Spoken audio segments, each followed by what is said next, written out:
تو پہلے سے جب یہ مسئلہ ہو رہا تھا ان کو شہید کرنے سے پہلے کیا پہلے مذاکرات نہیں ہو سکتے؟ دوسرا سوال یہ ہے کہ پاکستان تحریک انصاف جب ان کے ساتھ آپ کے ساتھ بیٹھی ہے اور آپ کے ساتھ بات کری مسلسل، تو اگر ان کو کچھ اعتراضات ہیں اس مسودے کے بارے میں تو اس کے ساتھ کس طرح چلیں گے؟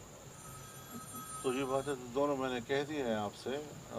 البتہ یہ بات آپ کہہ رہے ہیں کہ آپ نے اس سے پہلے پی ٹی ایم کے جلسے کے حوالے سے، تو آپ جانتے ہیں کہ وہ مکمل طور پر جلسے پر پابندی لگ گئی تھی، اور صرف یہ نہیں کہ حکومت نے فیصلہ کیا بلکہ صوبے کا نمائندہ ایڈیشنل ایڈوکیٹ جنرل اس نے صوبائی حکومت کی نمائندگی کرتے ہوئے پشاور ہائی کورٹ میں بیان دیا کہ جلسہ نہیں ہونا چاہیے، اور کورٹ نے بھی فیصلہ دے دیا کہ جلسہ نہیں ہوگا اور کہیں بھی نہیں کر سکیں گے.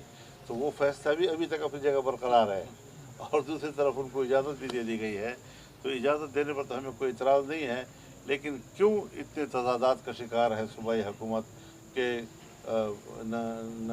نہیوں میں نوشیوں میں؟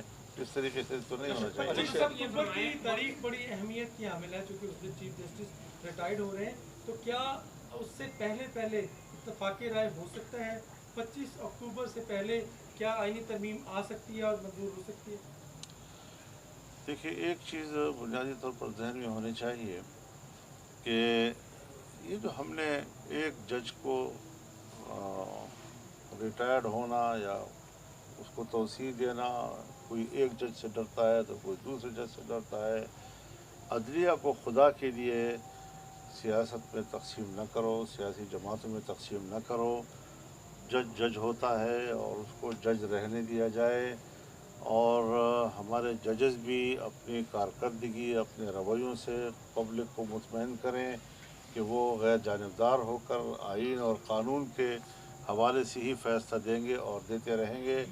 لہذا 25 اکتوبر اور 25 اکتوبر کی باتیں ریٹائرمنٹ کی تو ہے، تو ٹھیک ہے، ریٹائر ہو جائیں گے، لیکن یہ ہے کہ نظام تو چلنا چاہیے اور نظام میں توازن پیدا کرنا ہے. ہم نے بھی عدلیہ کا اعتماد بحال کرنا ہے اور عدلیہ نے بھی قوم کا اعتماد بحال کرنا ہے. آپ نے آج کا کہا کہ پہلی مرتبہ حکومت نے کچھ کاپیاں تقسیم کی، کیا وہ حکومت کی طرف سے وہ کمپلیٹ مسودہ تھا جیسے پاکستان پیپلز پارٹی نے پیش کیا؟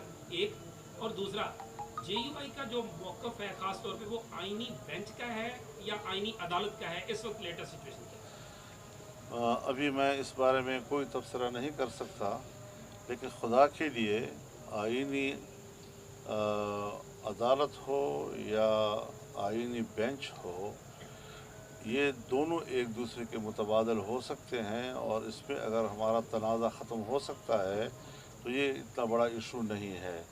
چاہے بینچ کی صورت میں معاملہ طے ہو یا عدالت کی صورت میں طے ہو، بات اصولوں کی ہے کہ ہمیں عدلیہ سے وہ کام لینا ہے کہ جو ہمارے آئینی معاملات ہیں، سیاسی معاملات ہیں، ان کو ایک طرف کیا جائے تاکہ عدالتیں فارغ ہوں اور وہ لوگوں کے جو کیسز وہاں پر پینڈنگ پڑے ہیں ان کو فارغ کر سکیں، ان کو فیصلے دے سکیں. جی وقار مسودے کے بارے میں بتائیے گا. مولانا، ایک تو یہ ہے کہ جو پیپلز پارٹی نے مسودہ آپ کو دیا ہے، آپ کیا سمجھتے ہیں کہ اس میں کتنا وہ سکم باقی ہے، یا کیا آپ اس کے ساتھ وہ کتنا اتفاق وہ کر سکتے ہیں؟ دوسرا، کیا پاکستان تحریک انصاف بھی آپ کو اپنا ڈرافٹ دے گی، اس کے بعد آپ وہ تینوں مشترکہ کر کے حکومت کو دیں گے؟ کوشش یہی ہے کہ پہلے پیپلز پارٹی اور ہم اتفاق رائے کریں، پھر ہم وہ پی ٹی آئی کے سامنے پیش کریں، اور وہ پیپلز پارٹی اپنی حکومتی اتحادیوں کے سامنے پیش کریں. ترتیب تقریباً یہی طے ہوئی ہے اور اسی پہ ہم کام آگے بڑھا. کتنا ٹائم لگے گا مولانا اس پہ اندازہ؟ تو جس وقت بھی یہ معاملہ طے ہو جائے گا، تو ایسا تو نہیں ہے کہ ہم کوئی تاخیر کے شوقین نہیں ہیں، لیکن اگر ہم نے 18ویں ترمیم میں 9 مہینے لگائے تھے تو کم از کم اس کے لیے 9 دن تو دیے جائیں نا. یعنی 25 تک. پھر 25 آگے. مولانا صاحب، کچھ خبریں ایسی بھی ہیں کہ آپ کی قانونی ٹیم نے بھی کوئی مسودہ تیار کیا ہوا ہے، کیا کہیں گے؟ تو اس میں کیا آپ کو کیا ہم اتنا بڑا کام کر رہے ہوں گے، ہمارے پاس کوئی چیز نہیں ہوگی.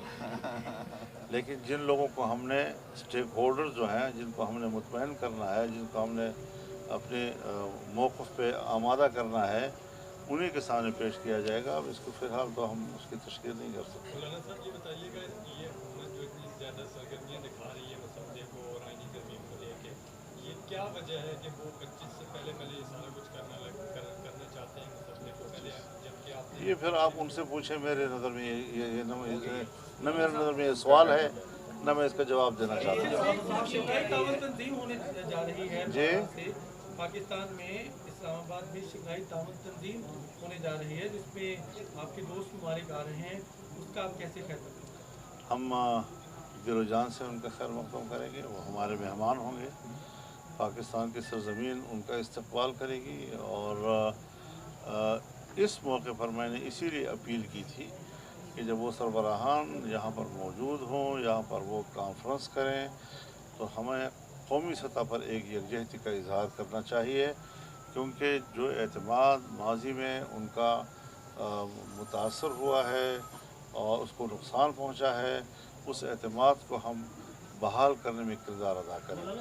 تو ہم نے یہ بات ضرور اپوزیشن سے بھی کی ہے کہ وہ ان ایام میں کوئی مظاہرے نہ کریں, اور اس کے بعد بھی ہمیں موقع مل سکتے ہیں. کوئی ضروری نہیں ہے کہ ہم اس وقت میں, جب کہ سیکورٹی کے معاملات بھی ان کے ہیں, حکومت بھی وہاں پر ان کی میزبانی میں مصروف ہوگی, اور اس دوران میں ہم مظاہرے کریں گے تو اس کا اچھا میسج نہیں جائے گا. حضرت یہ فرمائیں کہ یہ جو اعظم نذیر تارڑ صاحب نے کہا ہے کہ ہمارے پاس نمبر گیم پوری ہے, وہ آپ کو شامل کر کے کہہ رہے ہیں یا ارکان کو منعرف کریں گے, ضمیر کا ووٹ دیں گے؟ سیدھی بات ہے حضرت کہ ہم نے اگر ووٹ دینا ہوتا تو ہم آج تک دے چکے ہوتے. یہ معاملہ اسی دن ختم ہو جانا چاہیے تھا. ہم جو اب تک رکے ہوئے ہیں اور کسی قسم کا ہم ان کو ووٹ دینے پہ آمادہ نہیں ہو رہے ہیں, اس کی وجہ یہ ہے کہ ہمیں جو حکومت کا تصور ہے ترمیم کا, وہ قابل قبول نہیں ہے. سو ہم اپنی تجاویز لا رہے ہیں, اس پر ان کو اعتماد میں لے رہے ہیں, ان کو آمادہ کر رہے ہیں. جب ہماری تجاویز پر آمادگی ہو جائے گی تو اس کے بعد پھر ہم اس قابل ہوں گے کہ ہم ووٹ بھی دے سکیں. لیکن اگر ہمارے نظریے کے مطابق نہیں ہوتی تو پھر یہ باتیں کہنا ہے جی کہ نمبر پورے ہیں, نمبر پورے ہو جائیں گے.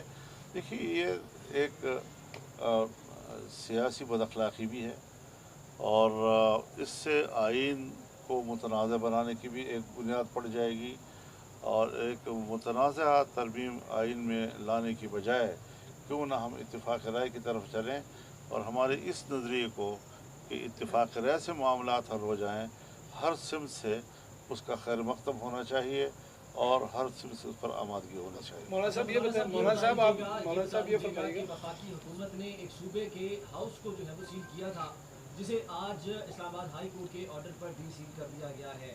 آپ وفاقی حکومت کے اس اقدام کو کیسے دیکھتے ہیں؟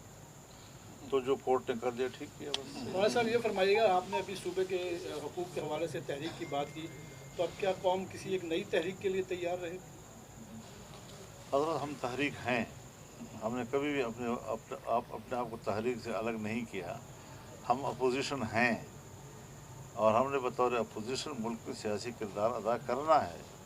اور ہم اگر حکومت میں نہیں ہیں کہ ہمارے نظام تک رسائی ہو, تو پھر عوام کے ساتھ رونے کے لیے تو ہم کم از کم ان کا ساتھ دے سکتے ہیں نا.